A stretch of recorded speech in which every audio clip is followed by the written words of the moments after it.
Vous êtes un chef de petite entreprise ou une chef de petite entreprise, vous avez besoin d'un site web, vous aimeriez être capable de gérer vous-même le site web pour ne pas dépendre à 100% de votre concepteur numérique. Seulement voilà, il existe un petit pourcentage de concepteurs de sites web ou d'agences qui créent des sites web qui vous empêchent de les gérer sans connaissance technique. Voilà.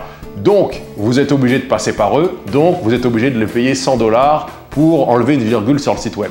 Donc aujourd'hui, je vais vous donner 5 choses à faire pour éviter de vous faire arnaquer par un de ces concepteurs peu scrupuleux.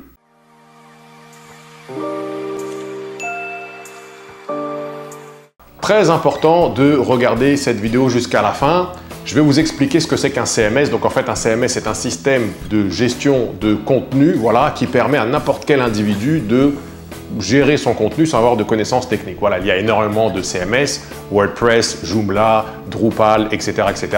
Donc normalement, lorsque quelqu'un ou une agence fait un site web pour vous, à la fin, vous êtes capable de gérer tout le contenu. Seulement voilà, il y a des concepteurs qui, pour des raisons ou pour d'autres, voilà, des fois c'est parce qu'ils ne veulent pas que vous saccagiez le visuel du site web, des fois c'est parce qu'ils veulent vous tenir en otage, ils vont bloquer un peu le site. Donc là, c'est très important de regarder jusqu'au bout puisque je vais vous expliquer les choses à faire.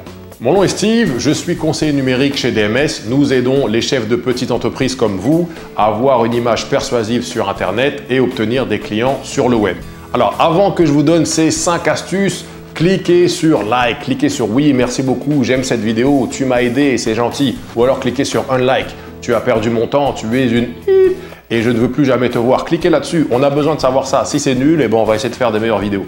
Et si vous avez des commentaires constructifs ou destructifs, peu importe, vous laissez le commentaire, on va vous répondre. Merci beaucoup de participer. Alors, la première chose à faire, c'est de demander à votre futur concepteur de site web, est-ce que votre site web est propulsé par un CMS? CMS, ça veut dire Content Management System, ou alors en français, vous pouvez dire système d'autogestion de contenu. Donc, assurez-vous que votre site soit propulsé par un CMS. Il y a de très grandes chances que votre concepteur vous propose un système comme WordPress ou Squarespace ou quelque chose comme ça. Ce sont des CMS. Voilà. Donc normalement, avec ces systèmes, vous êtes capable de gérer le contenu. Seulement faites attention, un concepteur web peut bloquer certaines des fonctionnalités pour vous empêcher. Donc demandez tout ça. Ça m'amène à mon deuxième point. Demandez à votre concepteur de mettre par écrit, soit dans un email, soit dans un contrat, peu importe, que vous allez être capable de modifier tout ce que vous avez à modifier en termes de contenu sur le site web. Ça veut dire, vous devez être capable de créer des pages, vous devez être capable d'enlever des pages, vous devez être capable de changer du texte, vous devez être capable de mettre des vidéos, vous devez être capable de mettre des photos. Donc tout ça, listez-le et faites-le dire que oui, vous pourrez tout changer facilement sans avoir à jouer dans le code. Numéro 3, demandez si vous allez avoir des backups du site de façon fréquente. Donc ça a plus à voir avec l'hébergement qu'avec la conception de site web. On a des vidéos sur l'hébergement, vous pourrez regarder ça. Mais en gros, les backups, ce sont des sauvegardes de votre site web.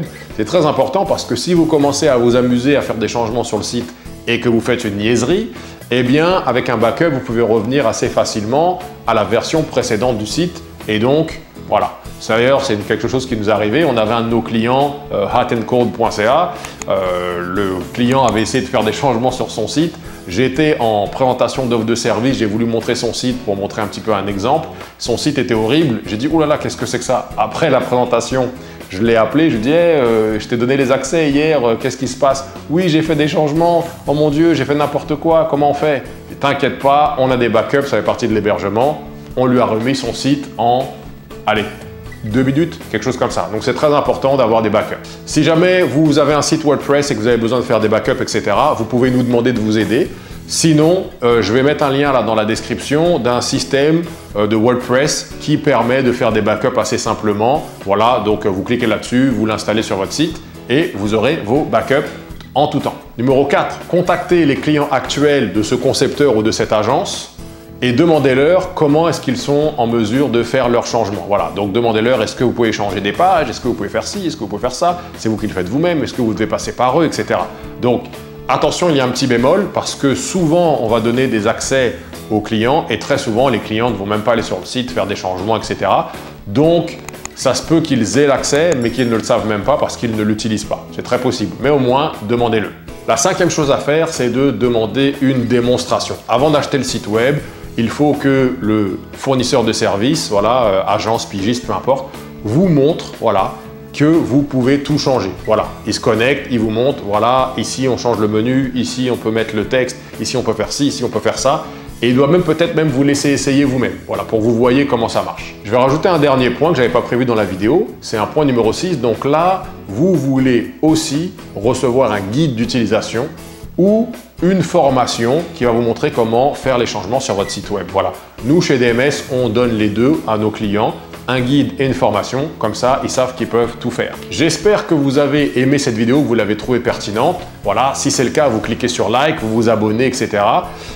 Vous pouvez aussi aller dans la description, on y a mis quelques petites ressources pour vous aider. Donc on a mis un guide de conception de site web qui va vous expliquer tous les pièges à éviter avant la conception de site web. Et on a aussi mis un calculateur de prix qui va vous permettre de estimer la conception de votre site web en 15 secondes. Vous avez aimé cette vidéo et vous aimeriez avoir nos prochaines vidéos sur la conception de site web, le marketing, la vente et l'entrepreneuriat en général, eh bien cliquez sur le bouton quelque part ici, voilà, pour vous abonner à notre chaîne.